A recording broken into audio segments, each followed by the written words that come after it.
তোমরা সবাই কেমন আছো? আশা করি তোমরা সবাই ভালোই আছো। আর আজকে যাচ্ছি হরিণঘাটা মোল্লাবিলিয়া স্টার 11 ক্লাব মাঠ প্রাঙ্গণে। সেখানে কিন্তু চলছে সাঁওতালি নৃত্য এবং আদিবাসী নৃত্য মহামিলন মেলা। তো সেখানে কি কি চলছে, কি কি অনুষ্ঠান এখানে হবে আর কিভাবে তারা নাচ করছেন সমস্তটাই কিন্তু তুলে ধরবো এই ভিডিওর মাধ্যমে। তো ভিডিওটা না টেনে পুরোটা দেখতে থাকো, আশা করি ভালো লাগবে। তো চলো যাওয়া যাক। তো লাস্ট পর্যন্ত আমি কিন্তু চলে এসেছি সেই হরিণঘাটা মোল্লাবিলিয়া স্টার 11 ক্লাব মাঠ প্রাঙ্গণে, যেখানে চলছে আদিবাসী নৃত্য মহামিলন মেলা।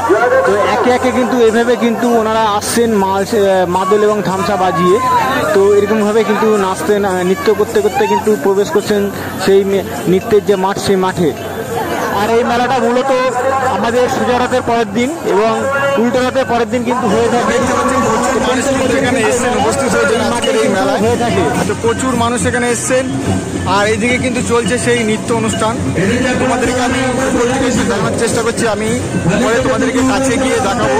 তো প্রচুর মানুষ কিন্তু এই মেলায় এসছেন আর এইদিকে চলছে কিন্তু মেলার অনুষ্ঠান কিন্তু এদিকটা চলছে।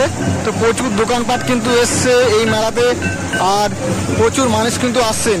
শুধু আদিবাসী সম্প্রদায় বলে কথা নয়, সমস্ত ধর্মের মানুষ কিন্তু এই মেলাতে এসছেন এবং এখানে একটা কিন্তু মিলবন্ধনের সৃষ্টি হয়েছে। তো চলো তোমাদেরকে টোটালটাই দেখাচ্ছি, দেখতে থাকো। আর ভিডিওটা ভালো লাগলে লাইক কমেন্ট শেয়ার করে দিও।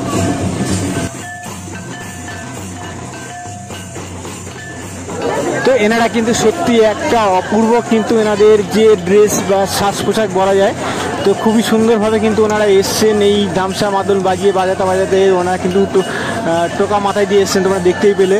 তো এরকমভাবে কিন্তু ওনারা সবাই মিলে কিন্তু হাত ধরে কিন্তু নৃত্য করছেন, মহিলা এবং পুরুষ মিলে সবাই উভয়ে একসঙ্গে কিন্তু এই মেলাতে ওনারা এসে কিন্তু নাচ করেন। আর এই যে নৃত্য, এই নৃত্যে একমাত্র শুধু সাঁওতালি সম্প্রদায়ের যে মানুষ আছে ওনারাই কিন্তু করতে পারেন। আদার্স কিন্তু কোনো সম্প্রদায়ের মানুষকে কিন্তু এই নৃত্যে প্রবেশ করতে দেওয়া হয় না।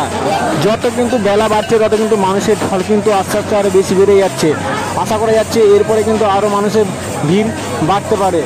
আমাদেরকে আমি একটু রাতের ভিউটা দেখানোর চেষ্টা করব। তো রাতে কিন্তু প্রচুর মানুষের কিন্তু ভিড় কিন্তু বাড়তে পারে, প্রচুর মানুষ কিন্তু এখানে আসবে। তো দেখতে পাচ্ছ এটা হচ্ছে রাতের ভিউ। তো প্রচুর মানুষ কিন্তু এখানে এসছেন আজকে এই নৃত্য অনুষ্ঠানে।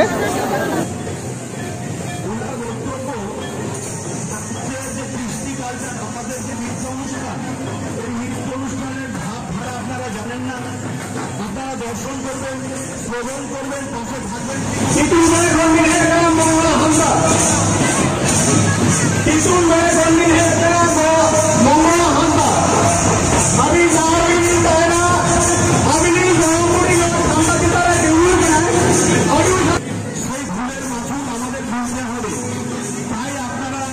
তোমাদের মেলার ভিউটা একটুখানি দেখাই। তো মেলায় কিন্তু প্রচুর মানুষ কিন্তু এসছেন, মেলায় কিন্তু মানুষের শুধু মাথা কিন্তু দেখা যাচ্ছে। প্রচুর মানুষের কিন্তু ভিড় আজকে এই আদিবাসী নৃত্য মেলাতে। তো আমি পুরোটাই তোমাদেরকে তুলে দিচ্ছি মেলার ভিউটা। আর এভাবেই কিন্তু মাঠের এ প্রান্ত থেকে ও প্রান্ত সমস্ত রকমের খেলনা থেকে শুরু করে খাবারের দোকান কিন্তু এইভাবেই কিন্তু বসে আছে পুরো মাঠ জুড়ে। তো এই মেলার আমার একটা জিনিস খুবই ভালো লেগেছে, সেটা হলো যে প্রান্তে যে দোকান থাকবে সে প্রান্তে শুধু সেই দোকানই থাকবে। যেমন এদিকে রয়েছে জিলাপির দোকান, মিষ্টির দোকান, টোটালি কিন্তু এই পাশে এই লাইনটাতে রয়েছে কিন্তু টোটালি মিষ্টির দোকান। তো তোমাদের এই মেলায় আসার ঠিকানাটা বলি, নদীয়া জেলার হরিণঘাটার মোল্লাবিলিয়ায় কিন্তু এই মেলাটা অনুষ্ঠিত হয়। তো তোমরা আবার কাঁচাপাড়া থেকে আসলে 22 নম্বর বাস ধরে আসতে পারবে। ভিডিওটা এখানে শেষ করলাম। তো যদি ভালো লাগে তাহলে লাইক কমেন্ট শেয়ার করতে ভুলো না। দেখা হচ্ছে পরবর্তী ভিডিওতে। তাহলে তোমরা ভালো থেকো, সুস্থ থেকো, সাবধান থেকো।